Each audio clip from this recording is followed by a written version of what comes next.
রাজধানী থেকে শাহরিয়ার কবির ও সাবেক রেলমন্ত্রী নুরুল ইসলাম গ্রেফতার। বিতর্কিত সাংবাদিক শ্যামল ও বাবু ডিবিতে আজ আদালতে তুলে রিমান্ড চাইবে পুলিশ। সিঙ্গাপুরে এস আলম ও তার পরিবারের আয়েশি জীবন, 12,000 বর্গফুটের রাজপ্রাসাদ।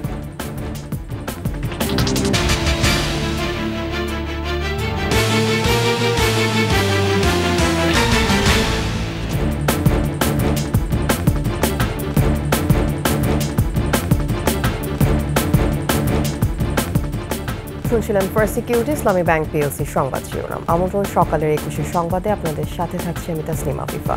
দর্শক, 21 টেলিভিশনের সংবাদ একই সাথে সরাসরি দেখতে পাবেন আমাদের ফেসবুক পেজ www.facebook.com/2124 অনলাইনে। এছাড়া সাবস্ক্রাইব করতে পারেন www.youtube.com/21etv এই চ্যানেলে। ৭১-এর ঘাতক দালাল নির্মূল কমিটির সাবেক সভাপতি ও সাংবাদিক শাহরিয়ার কবির এবং সাবেক রেলমন্ত্রী নুরুল ইসলাম সুজনকে গ্রেফতার করা হয়েছে। পৃথক মামলায় তাদের গ্রেফতার করা হয়। রাতে রাজধানীর মহাখালীর নিজ বাসা থেকে রাতে তাকে গ্রেফতার করা হয়। ডিবি ও পুলিশের যৌথ অভিযানে গ্রেফতার হন শাহরিয়ার কবির। শ্যামলীর বাংলাদেশ স্পেশালাইজড হসপিটালের 833 নম্বর রুম থেকে তাকে যাত্রাবাড়ী থানার একটি মামলায় গ্রেফতার করা হয়। সেখানে তিনি পুলিশি হেফাজতে আছেন। 2008 সালে নবম জাতীয় সংসদ নির্বাচনে প্রথমবার ও 2014 সালে দ্বিতীয়বার নির্বাচিত হন সুজন। 2018 সালে একাদশ জাতীয় সংসদ নির্বাচনে তিনি তৃতীয়বারের মতো সংসদ সদস্য নির্বাচিত হয়ে নতুন সরকারের রেলপথ মন্ত্রণালয়ের দায়িত্ব গ্রহণ করেন।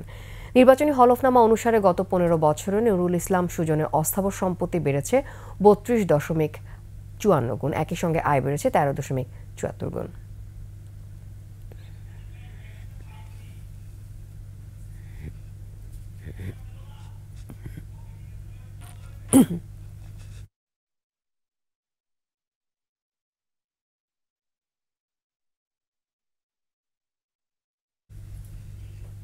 বিতর্কিত সাংবাদিক মোজাম্মেল বাবু ও শ্যামল দত্তকে ঢাকায় ডিবি অফিসে নেওয়া হয়েছে। মঙ্গলবার তাদের আদালতে তোলা হবে। ময়মনসিংহে ধোবাউড়া সীমান্ত দিয়ে ভারতে যাওয়ার পথে স্থানীয়দের হাতে আটক হন তারা। পরে তাদের পুলিশ হেফাজতে নেওয়া হয়। আরও জানাচ্ছেন মানিক শিকদার। 5ই আগস্ট শেখ হাসিনা দেশ ত্যাগের পর আওয়ামী সাংবাদিক হিসেবে পরিচিত অনেকেই গা ঢাকা দেন। 6 আগস্ট জাতীয় প্রেসক্লাবের সাধারণ সম্পাদক শ্যামল দত্ত আখাউড়া সীমান্ত দিয়ে পাড়ি দিতে চাইলে তাকে ফিরিয়ে দেয়া হয়। এবার বিতর্কিত সাংবাদিক মোজাম্মেল বাবুকে সাথে নিয়ে ভারতে যেতে ব্যর্থ হন শ্যামল। সোমবার সকাল 6টার দিকে ধোবাউড়া সীমান্তে একটি প্রাইভেট কার সহ তাদের আটক করে এলাকাবাসী দেয়া হয় পুলিশ হেফাজতে। মোজাম্মেল বাবু আর শ্যামল দত্ত এই তেল বা সাংবাদিকতার কারণে দেশ রাজ্যে বাড়া হয়েছে। সঠিক কোন তথ্য আমরা পাই না। এরা তেল বা সাংবাদিক স্থাপকতার পরিমাণ এত বাড়াইছে, এই স্থাপকতা করতে করতে ওনারা এটাকে দুমড়ে মুখে শেষ করে দিতে এবং ওনারা শুধুমাত্র ব্যবসায়িক স্বার্থেই কাজ করে। ছাত্র জনতার গণ আন্দোলনের মধ্যে রাজধানীর মিরপুরে ফজলু হত্যা মামলার আসামি শ্যামল দত্ত আর যাত্রাবাড়িতে শিক্ষার্থী নাইম হাওলাদার হত্যা মামলার আসামির তালিকায় আছে মোজাম্মেল বাবুর নাম। মানিক শিকদার, 21 টেলিভিশন, ঢাকা। গণমাধ্যমকে বিবেকহীন কর্মকাণ্ডের আখড়ায় পরিণত করেছেন কিছু সাংবাদিক। এদের অন্যতম শ্যামল দত্ত ও মোজাম্মেল বাবু। সাংবাদিকতা পেশাকে শুধু বিতর্কিত করেননি, আওয়ামী লীগ সরকারের তোষামোদী আর বিভিন্ন অনৈতিক সুবিধা নিয়ে করেছে নিজেদের স্বার্থসিদ্ধি। এই দুই সাংবাদিক আটকের পর তদন্তের মাধ্যমে যথাযথ বিচার চেয়েছেন সাধারণ মানুষ। মানিক শিকদারের রিপোর্ট। ক্ষমতাচ্যুত প্রধানমন্ত্রী শেখ হাসিনার পদত্যাগের একদিন আগেও এভাবেই কথা বলেন নিজেদের মিডিয়ায়। তারা বেছে বেছে এগুলিকে আক্রমণ করার মাধ্যমে বাংলাদেশকে একটা ব্যর্থ রাষ্ট্রে পরিণত করতে চেয়েছে। শেখ হাসিনার প্রধানমন্ত্রী থাকাকালে প্রতিটি প্রেস কনফারেন্সে মোজাম্মেল বাবু, শ্যামল দত্ত সহ বিতর্কিত সাংবাদিকদের তোষামোদী সাংবাদিকতাকেই প্রশ্নের মুখে ফেলে। যে ডক্টর ইউনূসের বিষয়টি আমরা সাংবাদিক সমাজে যথেষ্ট এক্সপোজ করে তুলতে পারছি না। সুপ্রিয় দর্শক, 21 রাত 2007 সালে 21 টেলিভিশনের একজন উপস্থাপক ও কর্মকর্তা হলেও আওয়ামী লীগ সরকার ক্ষমতায় আসার পর চাটুকারিতার দৌড়ে এগিয়ে যান মোজাম্মেল বাবু। 21 ছেড়ে যমুনা, পরে 71 টেলিভিশনের ব্যবস্থাপনা পরিচালক হয়ে গড়ে তোলেন সাংবাদিকতার নতুন সিন্ডিকেট। এডিটর্স গিল্ডস নামে একটি সংগঠন করে নিজেদের পছন্দের আলোচক নিয়ে শেখ হাসিনার প্রশংসায় ব্যস্ত থাকতেন বাবু। বাংলাদেশের সবচেয়ে সুখের দিকটা হচ্ছে আমরা সবাই সব জানি, মানে রোগ যে খুব বেশি অজানা তা না। শেখ হাসিনাকে খুশি করে সাংবাদিকতার বাইরেও বিভিন্ন ধরনের ব্যবসা বাগিয়ে নিয়েছেন। ভারতীয় ব্যবসায়ী আদানি গ্রুপের সাথেও ছিল বাবুর সখ্য। কুইক রেন্টাল বিদ্যুৎ কেন্দ্রের মালিকানাও বাগিয়ে নিয়েছেন। তেজগাঁওয়ের শিল্প প্লটে 1 বিঘা জমি আছে, প্লট বাগিয়ে নিয়েছেন উত্তরাতেও। ক্ষমতার দাপটে সংরক্ষিত আসনের কোটায় নিজের স্ত্রীকে বানিয়েছেন সংসদ সদস্য।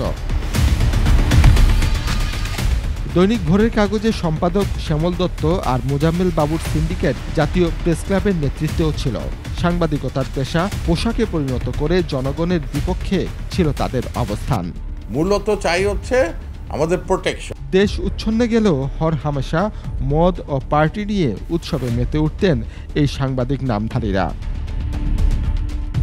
এই 2 সাংবাদিক আটক হওয়ার পর সাধারণ মানুষ এভাবেই প্রতিক্রিয়া জানান। স্বৈরাচারের যে শাসন কাঠামো, এটার মধ্যে সবচেয়ে বেশি হেল্প করেছে মিডিয়া। মোজাম্মেল বাবু এরা সাংবাদিকতাকে কলঙ্কিত করেছে এবং সাংবাদিকতার যে স্পিরিটটা তারা নষ্ট করেছে। গভর্নমেন্টের সাথে তাদের যদি সখ্যতা পাওয়া যায়, অবশ্যই তাদের বিচারের আওতায় আনা উচিত। রাষ্ট্রের চতুর্থ স্তম্ভ যেন আর কলুষিত না হয়, সাংবাদিকতাও যেন হয় জনমুখী, এ দাবিও সাধারণ জনতার। আপনি যা যা মিস করেছেন নেত্রী একটু ধরিয়ে দেই। মানিক শিকদার, 21 টেলিভিশন, ঢাকা। পাচার করা অর্থে সিঙ্গাপুরে বেশ আয়েশেই দিন কাটছে ব্যাংক লুটেরা এস আলম ও তার পরিবারের সদস্যদের। দেশটিতে 3টি বিলাসবহুল হোটেলের মালিক তারা। জায়গা কিনে 12,000 বর্গফুটের এলাকায় গড়ে তুলেছেন প্রাসাদের মতো বাড়ি। সিঙ্গাপুরে এস আলমের বিনিয়োগ কমপক্ষে 700 মিলিয়ন সিঙ্গাপুরি ডলার, বাংলাদেশি মুদ্রায় 6,500 কোটি টাকা। রিপোর্ট ওমর ফাহিমের। বিলিয়ন ডলার পাচার করে সিঙ্গাপুরে ব্যবসায়িক সাম্রাজ্য গড়ে তুলেছেন ব্যাংক খেকো সাইফুল আলম মাসুদ ওরফে এস আলম। সিঙ্গাপুরের জালান মেরলিমাউতে এই প্রাসাদ বাড়ি। 2019 সালে 12,260 বর্গফুট জমিতে এটি নির্মাণ করেন এস আলম, যার বাজার মূল্য 30 মিলিয়ন সিঙ্গাপুরি ডলার, যা প্রায় 293 কোটি টাকা। প্রাপ্ত তথ্য অনুযায়ী সিঙ্গাপুরে 3টি হোটেল ও রিটেল স্পেসে প্রায় 700 মিলিয়ন সিঙ্গাপুরি ডলার বিনিয়োগ করেছেন এস আলম ও তার স্ত্রী ফারজানা পারভিন, বাংলাদেশি মুদ্রায় যা 6,510 কোটি টাকা। যখনই একটা পুঁজি আরেকটা দেশে চলে যায় তখন তাদের অর্থনীতির মধ্যে ঢুকে যায়। হ্যাঁ, তারা ব্যাংকে রাখুক বা বাড়ি করুক, আন্তর্জাতিক যে আইন কানুন আছে সেগুলো আমাদের মনে হয় যে বিশ্লেষণ করে এটা আনার ব্যাপারে প্রথম আন্তরিক হতে হবে, তারপরে পদক্ষেপ নিতে হবে। দেশটির লিটল ইন্ডিয়ায় প্রায় 248 মিলিয়ন সিঙ্গাপুরি ডলারে হিলটন গার্ডেন ইন বা পূর্বের গ্র্যান্ড ইম্পেরিয়াল হোটেল সিঙ্গাপুর, সেরাঙ্গুনে 90 মিলিয়ন সিঙ্গাপুরি ডলার দামে হলিডে ইন এক্সপ্রেস এবং নোভেনা এলাকায় 170 মিলিয়ন সিঙ্গাপুরি ডলারের ইবিস নোভেনা হোটেল কিনেছেন এই অলিগার্ক। এছাড়া 135 মিলিয়ন ডলার ব্যয়ে 27,179 বর্গফুটের রিটেল স্পেসও কিনেছেন তিনি। ব্যাংকিং খাতে যে বিশাল দুরবস্থা ছিল তারও কিন্তু পুরো লুটপাট করা অর্থ সব সিংহভাগ কিন্তু দেশের বাইরে পাচার হয়েছে। পুরনো কানালি লজিস্টিক্স বা উইলকিনসন ইন্টারন্যাশনাল, ক্যানোপাস 2, টলেডো ইন্টারন্যাশনাল এবং গ্র্যান্ড ইম্পেরিয়াল হোটেল নামের 4টি কোম্পানির মাধ্যমেই এসব সম্পদ কিনেন এস আলম। সব আর্থিক লেনদেন নিষ্পত্তি হয় সিঙ্গাপুরের ইউনাইটেড ওভারসিজ ব্যাংক লিমিটেডের মাধ্যমে।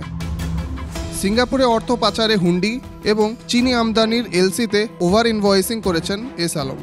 যে দেশই অর্থ পাচার হোক না কেন, যথাযথ প্রক্রিয়া অনুসরণ করে ফেরত আনা, চিহ্নিত করা, পাচার যে কোথায় পাচার হয়েছে সেটা চিহ্নিত করা, যারা এর সাথে জড়িত তাদেরকে চিহ্নিত করে দেশে ফেরত নিয়ে আসা বা দেশে থাকলে বিচারের আওতায় মুখোমুখি করা। আমাদের আইন অনুযায়ী তার 3 গুণ জরিমানা সহ 14 বছরের কারাদণ্ডের বিধান কিন্তু আছে। পুলিশের অপরাধ তদন্ত বিভাগ সিআইডি এস আলম ও তার সহযোগীদের বিরুদ্ধে 1,13,245 কোটি টাকা পাচারের অভিযোগে মানি লন্ডারিং প্রতিরোধ আইনে গত 1 সেপ্টেম্বর তদন্ত শুরু করেছে। ওমর ফাহিম, 21 টেলিভিশন, ঢাকা। সংবাদে নিচ্ছে বিরতির পর্যায়ে থাকবে। মৌলভীবাজারে পলিমাটি ও বালিতে ঢাকা পড়েছে ফসলি জমি, দুশ্চিন্তায় কৃষকরা।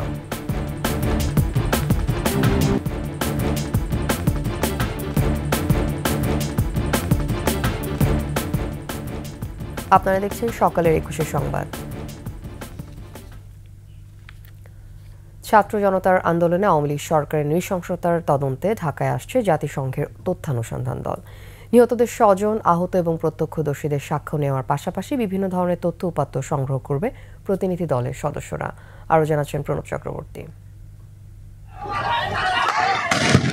ছাত্র জনতার আন্দোলন কতটা নৃশংসভাবে দমনের চেষ্টা করেছিল বিগত আওয়ামী লীগ সরকার, সে বিষয়ে 1 মাস তদন্ত করবে জাতিসংঘের তথ্যানুসন্ধান দল। দেশের 8টি বিভাগীয় শহর ঘুরে তারা কথা বলবেন সহিংসতার শিকার ব্যক্তি, ভুক্তভোগীদের স্বজন এবং প্রত্যক্ষদর্শীদের সঙ্গে। 8 সদস্যের তথ্যানুসন্ধান এই দলের অনেকেই এরই মধ্যে পৌঁছে গেছেন ঢাকায়। বাকিরা আসছেন কয়েকদিনের মধ্যেই।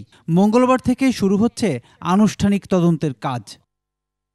মানবাধিকার লঙ্ঘনের মূল কারণ উদ্ঘাটন, দায় দায়িত্ব চিহ্নিতকরণ এবং এ ধরনের নৃশংসতার পুনরাবৃত্তি রোধে বাংলাদেশের জন্য সুনির্দিষ্ট সুপারিশ তুলে ধরবে জাতিসংঘের fact-finding দল। A fact-finding mission from the UN Human Rights Office is conducting an independent and impartial investigation into alleged human rights violations committed between the 1st of July and the 15th of August.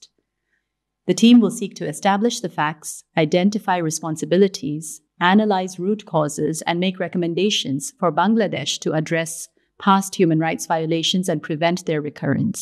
তথ্যানুসন্ধান প্রক্রিয়া কঠোরভাবে গোপনীয় রাখবে আন্তর্জাতিক এই দলটি। Pranab Chakraborty, 21 television, Dhaka. চলমান বন্যায় মৌলভীবাজারে কয়েক হাজার কৃষকের জমি ঢাকা পড়েছে নদীর পলিমাটি ও বালিতে। কোথাও পানিতে পচে নষ্ট হয়ে গেছে মাঠ ভর্তি স্বপ্নের ফসল। এ অবস্থায় দুশ্চিন্তা রয়েছেন কৃষকরা। মৌলভীবাজার প্রতিনিধির তথ্যচিত্রে ডেস্ক রিপোর্ট। পানিতে থই থই চারপাশ, চলছে নৌকাও। মনু নদীর বাঁধ ভেঙে বিস্তীর্ণ এলাকা প্লাবিত। এই পানির নিচেই মৌলভীবাজারের রাজনগর উপজেলার কামারচাক ইউনিয়নের কৃষকরা রোপণ করেছিলেন আমন ধান। একই সাথে জেলার কমলগঞ্জ, রাজনগর, মৌলভীবাজার সদর ও জুড়ি উপজেলার ক্ষেতে পানি উঠলে রোপা আমনের প্রায় 15,000 হেক্টর জমির ধান পুরোপুরি নষ্ট হয়ে যায়। পানি নেমে গেলেও ক্ষেতে বালি জমে যাওয়ায় টমেটো সহ নষ্ট হয় বিভিন্ন সবজি ক্ষেত। ফ্লাড আসে, আমাদের জায়গাগুলো সব বালুতে ভরিয়া নিয়ে গেল। এখন আমরা কিছু করার নাই, নিরুপায়। আমরা এখন গরিব, আমরা কি করি? সব বালুয়ে গড়ি লাইছে।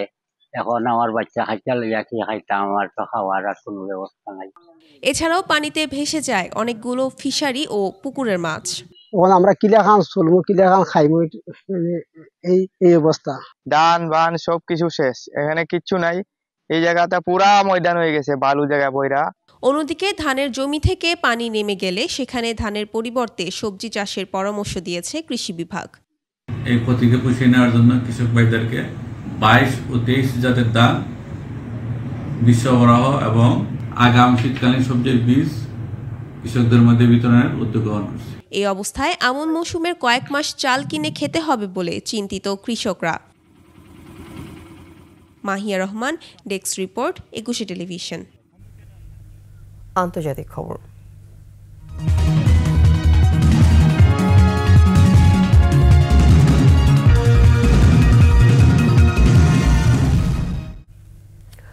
গাজা যুদ্ধবিরতি ও জিম্মি মুক্তি নিয়ে আলোচনা করতে ফের মধ্যপ্রাচ্য সফরে মার্কিন পররাষ্ট্রমন্ত্রী অ্যান্টনি ব্লিংকেন। গেল 7 অক্টোবর ইসরায়েল হামাস যুদ্ধ শুরু হওয়ার পর মধ্যপ্রাচ্যে ব্লিংকেনের এটি 10ম সফর।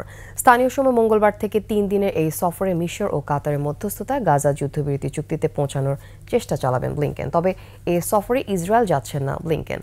বিশ্লেষকদের মতে যুদ্ধবিরতিতে এখন বড় বাধা দুটি। একটি মিশরের সঙ্গে ফিলাডেলফিয়া করিডোরে সেনাবাহিনী মোতায়েন রাখতে চায় ইসরায়েল, অন্যটি সুনির্দিষ্ট জিম্মি বিনিময়ের শর্ত। এদিকে গাজায় ইসরায়েলি হামলা অব্যাহত। গেল 24 ঘন্টায় নিহত হয়েছে আরও 38 জন। এ নিয়ে 11 মাসে নিহত ফিলিস্তিনির সংখ্যা 41,000-এরও বেশি।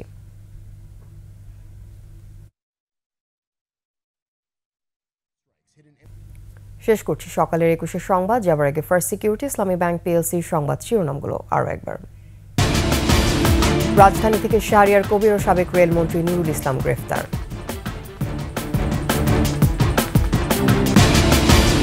বিতর্কিত সাংবাদিক শ্যামল ও বাবু ডিবিতে আজ আদালতে তুলে রিমান্ড চাইবে পুলিশ। সিঙ্গাপুরে এস আলম ও তার পরিবারের আয়েশি জীবন, 12,000 বর্গফুটের রাজপ্রাসাদ।